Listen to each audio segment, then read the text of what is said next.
Little Durk update. The trial has been pushed to August 2026. If you listen to the noise, all you're going to hear is Durk is cooked. Nobody's there for Durk. Motion denied. But that's just the noise. The fact of the matter is his trial team has won a number of points in this case.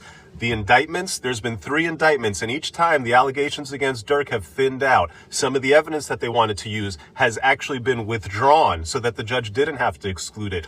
I'm going to take you through it piece by piece. I'll leave the best parts for the end. First, when they charged Durk, the main allegation about him rapping in his lyrics was this lyric about him going, told me they got an Addy, got location, green light, seen your son on the news screaming, no, no. Okay, that lyric, if you play that lyric, then you play the video of Quando next to the murdered victim, no, no, you would have won major points with a jury. That lyric's not in the indictment anymore because Finling showed that those lyrics were written well before the murder.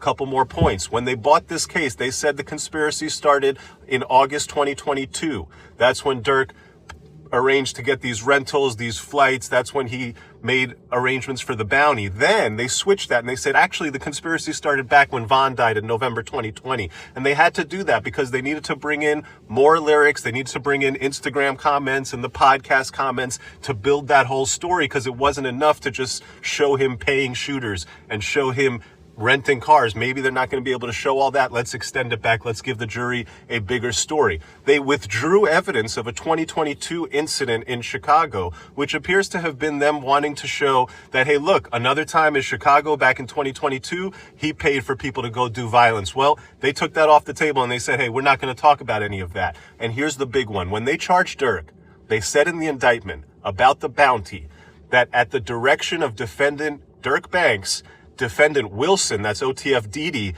would pay the bounty or monetary reward to the shooters. That's gone. We know OTF Didi Wilson is going to trial. So their main allegation on the bounty that Durk told Didi to pay the shooters is gone, and they're pivoting to another way to prove the bounty. What did they pivot to?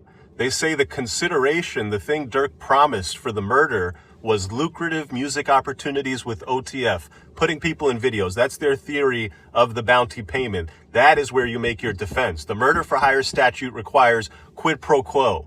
The murder has to be committed in exchange for something of economic value, not an after-the-fact gift, not something that you would have just happened anyway, not something you do normally as part of your business, an actual contract.